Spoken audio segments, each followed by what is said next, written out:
Hello everyone, Hare Krishna. Welcome back to my new makeup blog. তো তোমরা সকলে কেমন আছো অবশ্যই কমেন্টে জানিও। আবার একটা নতুন ব্লগে তোমাদের অনেক অনেক ওয়েলকাম। তো দেখতেই পাচ্ছ এখন আমি বিয়েবাড়ির সামনে চলে এসেছি। আজও আমার একটা বুকিং রয়েছে। হুট করে এই বুকিংটা আসে, যেটা আগের দিন এসেছিলো বুকিংটা। আর সেদিন আমার একটা শ্যুট ছিল, সেই শ্যুট থেকে ওখানে গিয়ে খুবই কম টাইমের মধ্যে এই মেকওভারটা আমি দিয়েছি। তোমরা অবশ্যই কমেন্টে জানিও কেমন হয়েছে। তো এখন দেখতেই পাচ্ছ ফেসটাকে ক্লিন করে ময়শ্চারাইজার লাগিয়ে নিয়েছি। টোনার আগেই লাগিয়ে নিয়েছিলাম, ভিডিও ক্লিপ নেওয়া হয়নি। ওদিকে পেছনে আমি একটু ক্রিম্পিং করে নিয়েছিলাম, তবুও আমার ফ্রেন্ড পেছন দিকেটায় হেয়ারগুলো ক্রিম্পিংটা করছে, কেননা আমি সামনের দিকে ক্রিম্পিং করেছি, পিছনে করিনি। তো পেছনে হেয়ারগুলো ক্রিম্পিং করছে আর আমি এদিকে মেকওভারটা দিচ্ছি, কেননা অনেকটা লেট হয়ে গেছে। আর এদিকে ব্রাইডের বাড়িতে এসেও অনেকটা লেট হয়েছে, হয় না ব্রাইডের বাড়ি এসে মেকআপ আর্টিস্টদের একটু হলেও বসতে হয়, সেরকমই। যাই হোক, তবুও আমার ব্রাইড চেষ্টা করেছে তাড়াতাড়ি বসার। তো এখন আমি ভালো করে হাইলাইট করে নিচ্ছি। আর বিশ্বাস করো আজকে এত গরম একটা কুলার চালানো হয়েছে, রুমটাতে এমনিতে হিট হয়ে রয়েছে আর কুলারেও সেরকম হাওয়া বেরোচ্ছে না।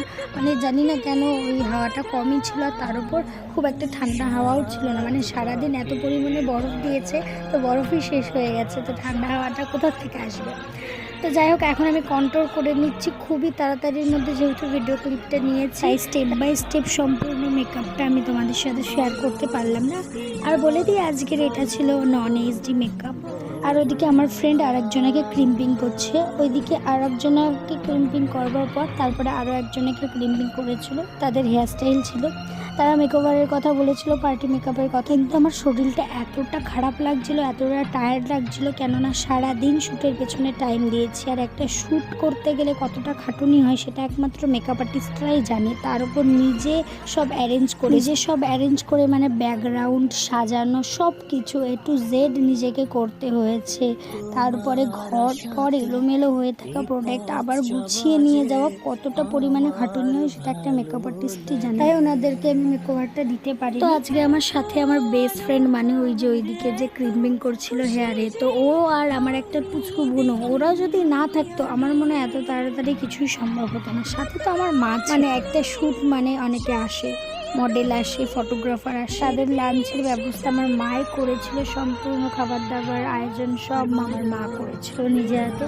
তো যাই হোক, মায়েরও অনেক খাটনি হয়েছে, সাথে তো আমাদেরও। তো এখন আমি কন্ট্রোল করে নিচ্ছি, পাউডার কন্ট্রোল।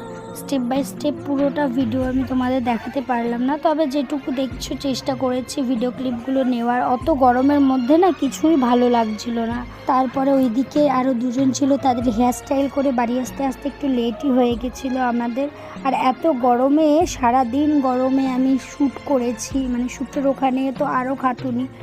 সব গোছানো, সব কিছু নিজে হাতে, কোনটা কি পরাবো না পরাবো সব কিছু গোছানো, ব্যাকগ্রাউন্ড সাজানো, যেটা আমি তোমাদের বললাম। তো আমি মেকআপ করার পর বারবার বসে পড়ছি, মানে আমার এতটা শরীর খারাপ লাগছিল, আমি নিচে মেঝেতেই বসে পড়ছিলাম, এত গরম, হিট। তো বিছানাতেও আমি বুঝতে পারছিলাম না, ওই রুমটা এতটা হিট ছিল। কুলার ছিল, তবুও কুলারেও কোনো কাজ হয়নি, ঘরের সেই হিটই রয়ে গেছে, ওই গরমটা আর কমেনি। তো এখন হাইলাইটার দিয়ে নিচ্ছি ফেসে, দেখো কত সুন্দর গ্লো দিচ্ছে।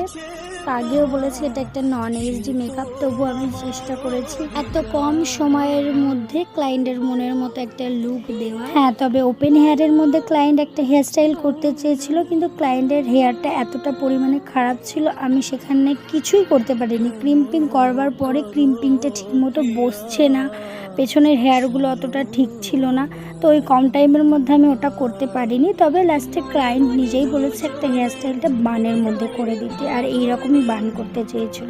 তো তোমরা ফুল লুকটা কমপ্লিট হওয়ার পর দেখতেই পাচ্ছ কেমন এসছে, অবশ্যই কমেন্টে জানিও। আর আমাকে যদি কেউ বুকিং করতে চাও, স্ক্রিনে দেওয়া নাম্বার থেকে আমাকে বুক করতে পারো। টাটা। আর এতক্ষণ ভিডিওটা দেখার জন্য থ্যাংক ইউ।